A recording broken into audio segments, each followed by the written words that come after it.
This is the anniversary of the death of actor and cartoon voice legend Mel Blanc. He passed away on this date in 1989, and Mel was the voice of many of your favorite Looney Tunes characters: Bugs Bunny, Daffy Duck, Porky Pig, Tweety Bird. The list goes on and on. He died at the age of 81 and a great talent. Well, the guy who's doing many of those voices and more nowadays is a guy by the name of Bob Bergen. Had a chance to get to know him a little bit via email and some other voice actor stuff. It really is the first chance I've had to chat with him personally on the phone. He joins us now. Good morning, Bob. Hey, Dave. I feel like I know you. Oh, yeah, I know. It's kind of we've been chatting quite a lot, and you're such a talented guy, and it's the first time we've actually, with voices chatted. Yeah. Two guys who do voice stuff, and we never talk. Right. I know.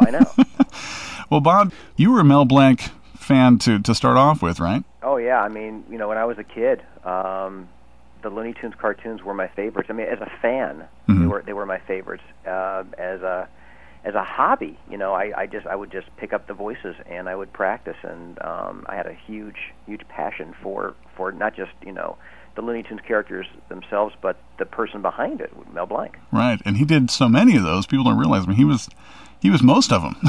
He was. Mel Blanc had in the 40s. He asked the studio for a raise, and they said no because they were, a studio. They don't want to spend the money.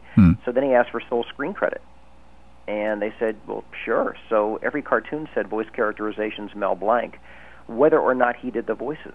And really? There were only a few he didn't do. He didn't do Elmer Fudd. He didn't do the Roadrunner. He didn't do Granny. But I'd say 99% of the Looney Tunes were him.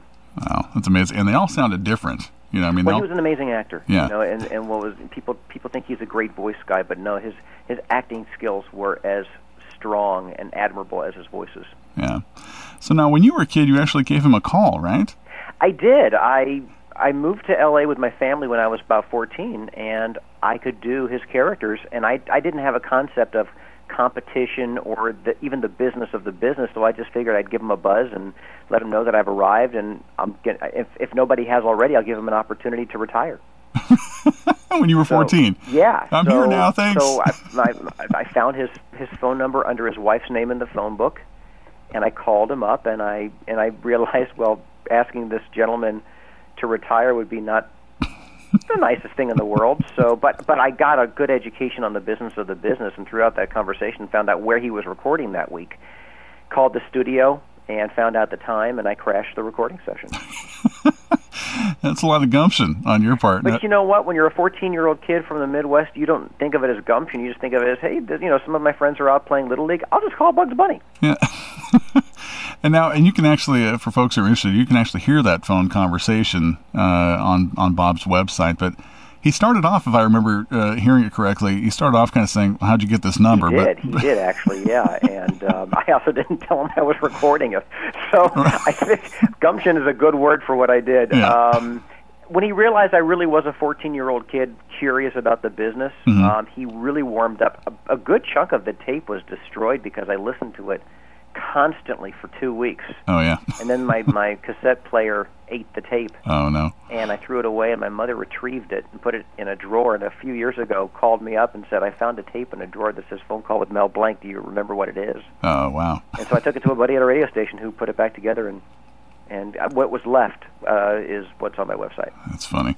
We're talking with Bob Bergen. He is the current voice, notably of Porky Pig and others. What other characters do you do for the Looney Tunes stuff? Well, there's a handful of us that share the characters. The ones they had me do are Porky, Tweety, Marvin the Martian, Speedy Gonzales, Sylvester Jr., Hubie and Bertie, who were more minor Looney Tune characters, Henry Hawk, the Chicken Hawk with Foghorn Leghorn. Okay. That's great. And you do not only those, but a variety of other different characters. What are some of your film credits? Oh, my goodness. Well, recent film credits, Wall-E, which just came out, Surf's Up, Horton Hears a Who, currently working on Toy Story 3. Toy Story 3? Mm-hmm. Really? Yeah. I didn't know that was even coming out there. How about that? Yeah. Any insight to the plot for us? No. Absolutely not. All right.